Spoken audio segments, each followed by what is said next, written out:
Welcome to a magical story about choices, secrets, and courage.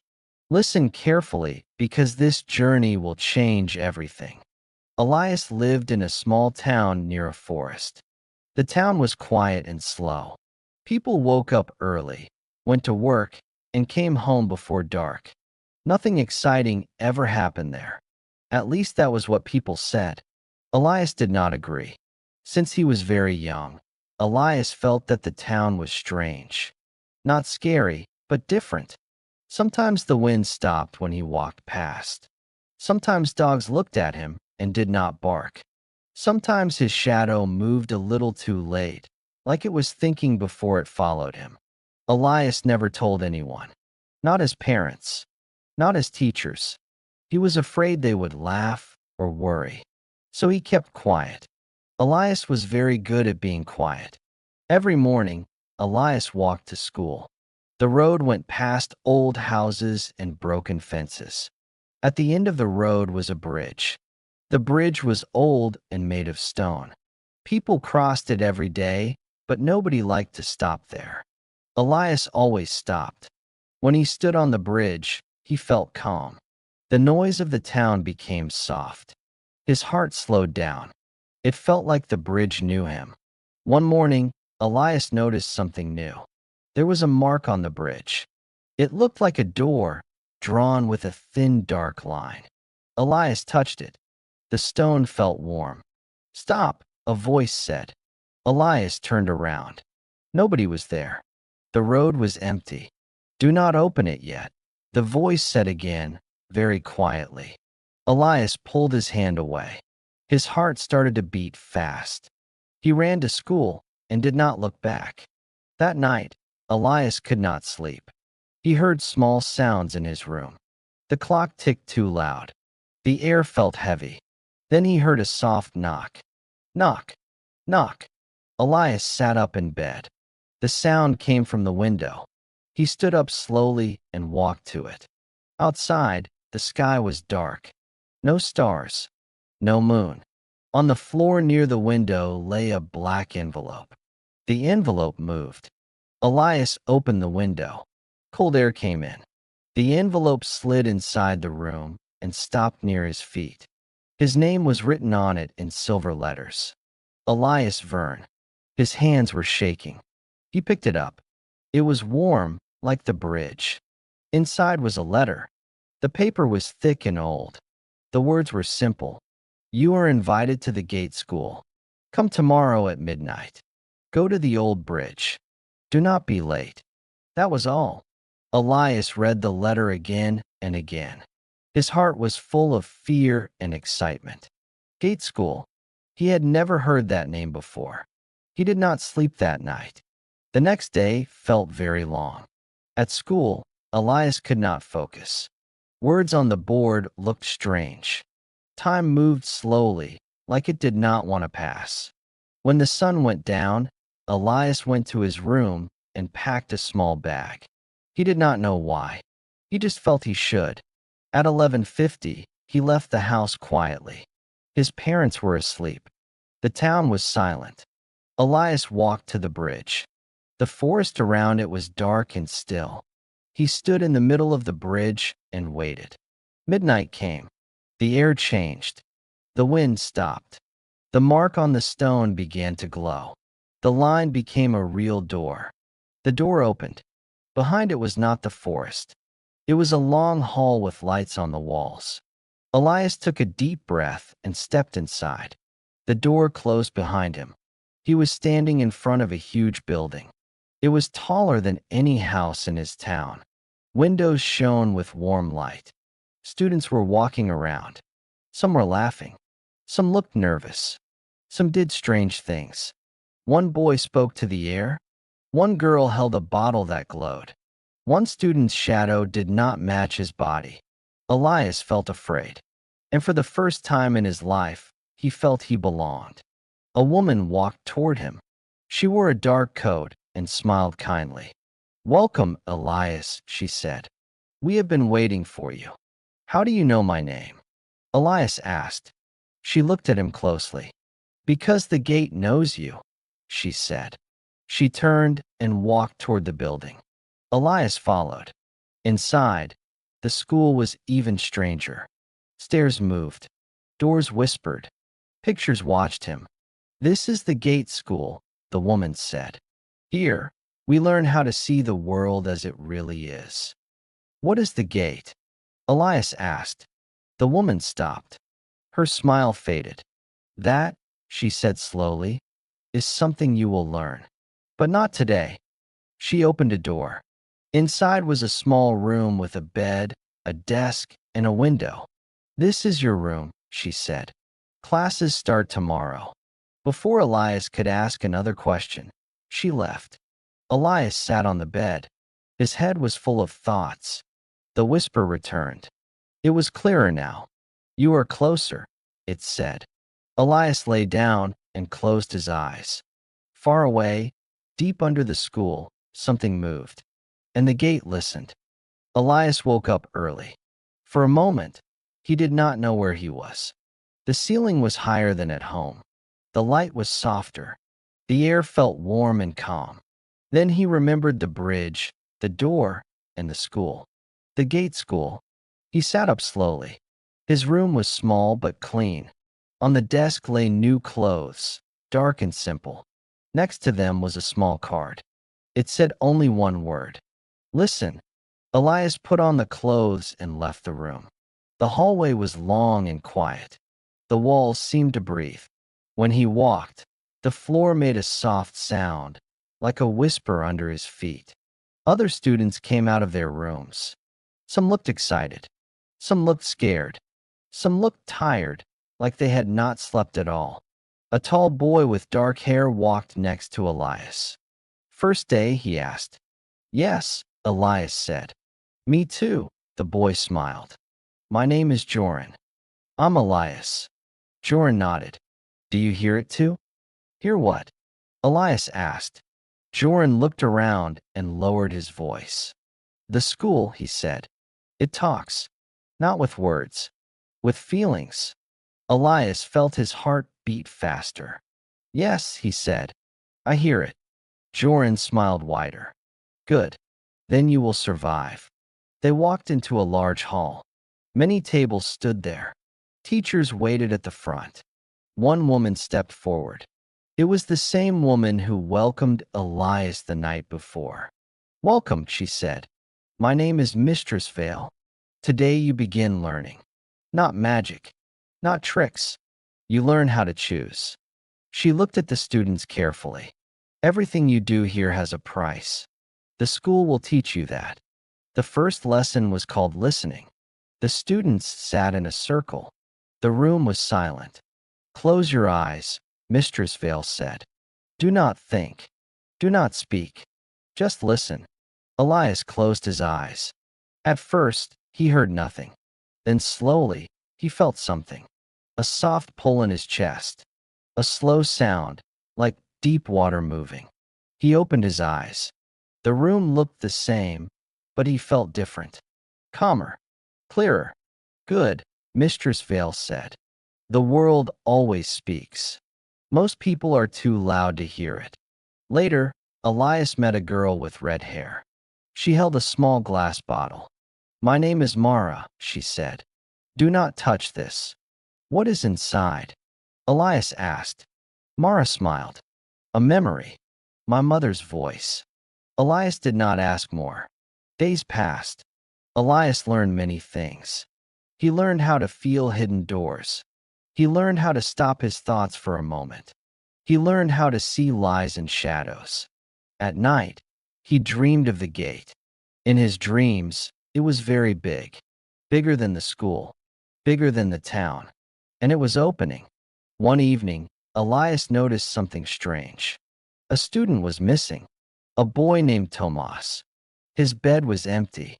His name was gone from the class list. "Where is Tomas?" Elias asked Joran. Joran shook his head. "Gone," he said. "That happens. That happens." Elias repeated. "Yes," Joran said quietly. "But it should not happen so often." The whisper returned. Louder now. "Find the truth," it said. Elias followed the whisper into the lower halls of the school. These halls were not for students. The walls were darker. The air was cold. He found a door with no handle. The whisper grew strong. "Open," it said. Elias touched the door. It opened.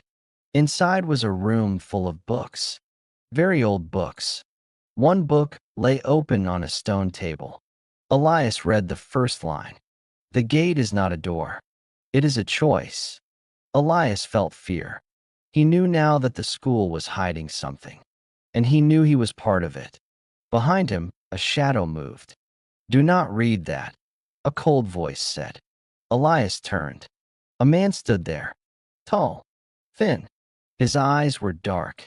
"I am Master Collier," the man said, "and you are asking the wrong questions." Elias did not move. "Students are disappearing," he said. Master Collier stepped closer. "The gate takes what it needs." "That is wrong," Elias said. Master Collier smiled, but it was not kind. "You will learn," he said, "or you will disappear too." That night, Elias could not sleep. He knew one thing for sure. The gate was waking up, and it wanted him. Elias walked slowly back to his room. The words of Master Collier stayed in his mind. The gate takes what it needs. Elias did not believe this was right. A school should protect students, not lose them. That night, Elias dreamed again. He stood in front of the gate. This time it was open a little. Dark light came out. He heard voices. Some cried. Some asked for help. One voice said his name. Elias woke up with fear in his chest. The next morning, the school felt different. The walls were quiet. Too quiet. Students whispered to each other. Teachers watched more closely. At breakfast, Mara sat next to Elias and Joran. Her hands were shaking. "Another student is gone," she said. "Who?" Elias asked. "A girl from the north rooms," Mara said. Her name was Lena. Joran looked down. "That makes 3. Elias felt angry. "We have to do something." Mara nodded. "I know a place," she said. "But it is dangerous." They waited until night. When the halls were empty, they followed Mara.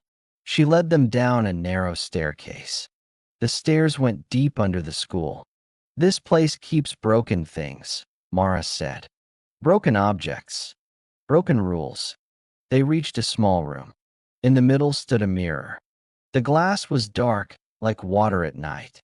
"This mirror shows the gate," Mara said. "But it shows truth too." Elias stepped closer. He looked into the mirror. He saw the town. He saw the bridge. He saw himself as a baby. Then the image changed. He saw the gate opening long ago. People were trying to control it. They failed. The gate broke the world. To stop it, someone made a promise. A child would be born. A child would be linked to the gate. That child would close it one day. Elias stepped back. "That child is me," he said. "Yes," Mara said softly. Joran looked at Elias with fear and respect. "So the gate wants you." "Yes," Elias said. "But I do not want it." Suddenly, the mirror cracked. Master Collier stood in the doorway. "You should not be here," he said. "You are using the gate," Elias said. "You let students disappear." Master Collier smiled. "I protect the world," he said. "The gate needs power. Fear gives power." "That is wrong," Elias said. Master Collier raised his hand. The room grew cold. Shadows moved. "You cannot stop it," Master Collier said. "You are part of it." Elias closed his eyes. He remembered the first lesson. Listen. He listened. Not to Collier. Not to fear. He listened to the gate. And for the first time, the gate answered clearly. "You can choose," it said. Elias opened his eyes. The shadows stopped. "No," Elias said. "I choose." The mirror broke. Light filled the room. Master Collier stepped back. His smile was gone. "This is not over," he said. He disappeared into the dark. Elias felt weak. He fell to his knees. Mara helped him. You did it, she said. No, Elias said. I only started. Above them, the school shook. The gate was opening, and the final choice was coming. The school shook again. Dust fell from the ceiling. Far away, a deep sound moved through the walls, slow and heavy, like a giant heart. The gate is opening, Mara said. Elias stood up slowly. His legs felt weak, but his mind was clear. He felt the gate now all the time. It was not just under the school. It was everywhere. In the walls, in the air, in him. Students ran through the halls. Some cried. Some called for teachers. Doors opened and closed by themselves. Time felt strange. 1 second was long. The next was short. Mistress Vale appeared near the stairs. Her face was serious. Everyone to the upper halls, she said loudly. Do not panic. She saw Elias. Her eyes changed. You know, she said. Yes, Elias answered. She nodded once. Then you must decide soon. Why did you not stop him?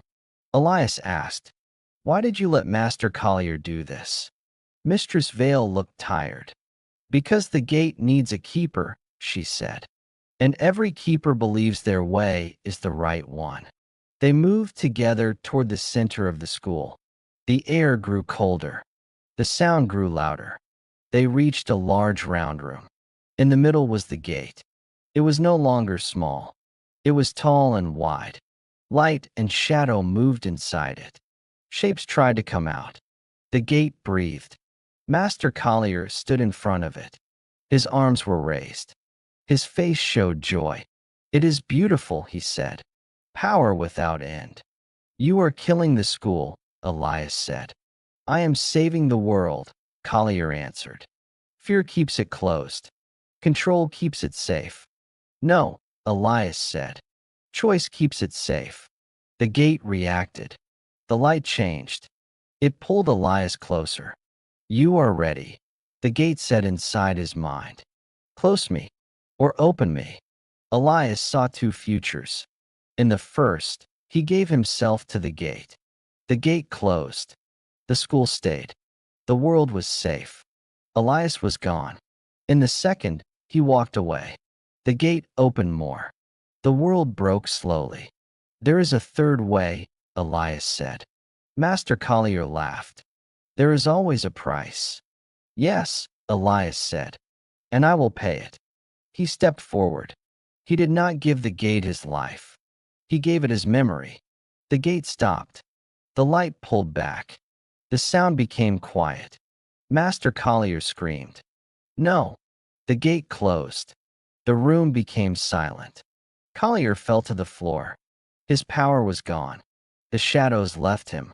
Mistress Vale walked to Elias. What did you do? She asked softly. Elias tried to answer, but the words did not come. He felt empty, calm, light. The school began to fade. Walls became air. Lights became stars. Elias closed his eyes. When he opened them, he was in his bed at home. Morning light came through the window. His mother called his name. Elias, time for school. Elias stood up. His room was normal. His house was normal. His town was quiet. On his desk lay a small card. It said one word. Listen. Elias did not remember the gate. But sometimes, when he walked on the old bridge, he stopped and smiled. Years passed. Elias grew up. He lived a normal life. He went to school. He learned. He worked. He smiled. He forgot many things, like all people do. His days were simple and quiet, but not empty. Sometimes Elias felt something he could not explain. A calm feeling, a warm feeling, like the world was gently holding him. He never remembered the gate school. He never remembered Mara or Joran. He never remembered the gate. But the world remembered him. When Elias was older, he often walked near the old bridge. The bridge was still there, strong, silent, safe. People crossed it every day and never stopped. Elias always stopped. He stood in the middle and closed his eyes. The air felt soft. Time felt slow. His heart felt light. One evening, a small girl stood next to him. "Why do you stop here?" she asked. Elias thought for a moment. "I do not know," he said. "It feels important." The girl smiled. "You listen," she said. Elias opened his eyes. "What?" But the girl was gone. Years later, Elias became a teacher. He taught children how to read, how to think, how to choose. He was patient. He listened more than he spoke. When children were afraid, Elias stayed calm. When they were angry, he waited. When they felt lost, he helped them find their way. He never knew why he was good at this. But somewhere, deep inside, the gate was quiet. One night, Elias dreamed. He stood on the bridge again. The sky was clear. The world was safe. On the other side of the bridge stood two figures. A girl with red hair. A tall boy with dark hair. They smiled. "Thank you," they said. Elias woke up with tears in his eyes. He did not know why he was crying, but he felt peace. Far away, where the gate once stood, nothing moved. No light, no shadow, no sound, only silence. A good silence, because someone had listened, and someone had chosen, and the world was safe. Thank you for listening to this story until the end. If you enjoyed it, stay with us and listen to more magical stories.